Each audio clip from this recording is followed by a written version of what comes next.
Le magicien, le féticheur font des miracles. Le vrai message, c'est ce qui attire les gens vers le Seigneur, vers les salis, et non ce qui attire les gens vers le monde. Si dans votre église, on ne prêche pas le royaume céleste, on ne prêche pas l'enlèvement de l'église, quittez cette église, ce n'est pas une église. Hein? C'est quelque chose, une histoire pour chercher l'argent.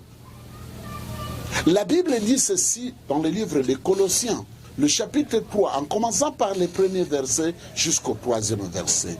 La Bible dit que nous devons être concentrés. Là, je peux lire quand même, hein? Je peux lire. La Bible dit ceci, dans le chapitre 3 des Colossiens. Si donc vous êtes ressuscités avec Christ, cherchez les choses d'en haut, où Christ est assis à la droite de Dieu. Si vous êtes ressuscités avec Christ, affectionnez-vous aux choses d'en haut et non à celles qui sont sur la terre. Car vous êtes morts et votre vie est cachée en Christ et en Dieu. Vous avez compris?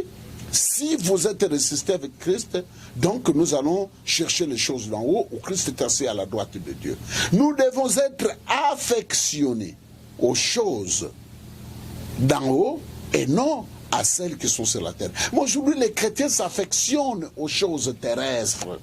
Le souci de tous les chrétiens, le mariage, l'argent, les voyages, l'enrichissement, le message que vous avez maintenant pour le moment, le message de la prospérité. Ça, ce sont des choses qui éloignent les hommes de Dieu. Ils vous attirent de la terre, mais ils ne vous montrent pas le ciel. Non.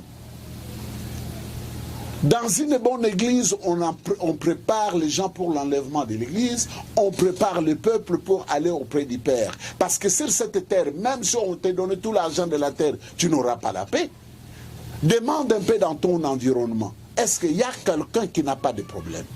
Même le président du monde, même le plus grand riche du monde ont des problèmes, n'ont pas la paix. Sur cette terre, on n'aura pas la paix. C'est dans le royaume du Père qu'on aura la paix.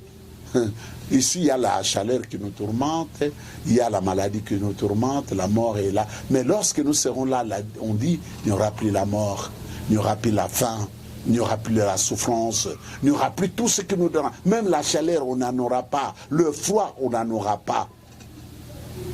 Donc, le message d'une église qui va vers le ciel, qui est une bonne église, cette église nous montre le royaume de Dieu, il nous enseigne le renseignement.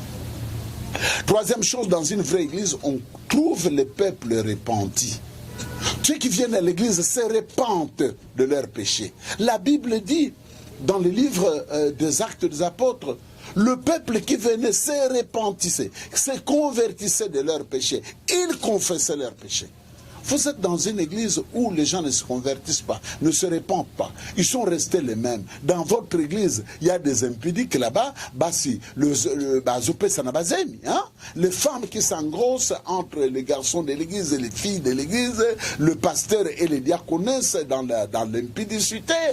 Ça, ce n'est pas une église.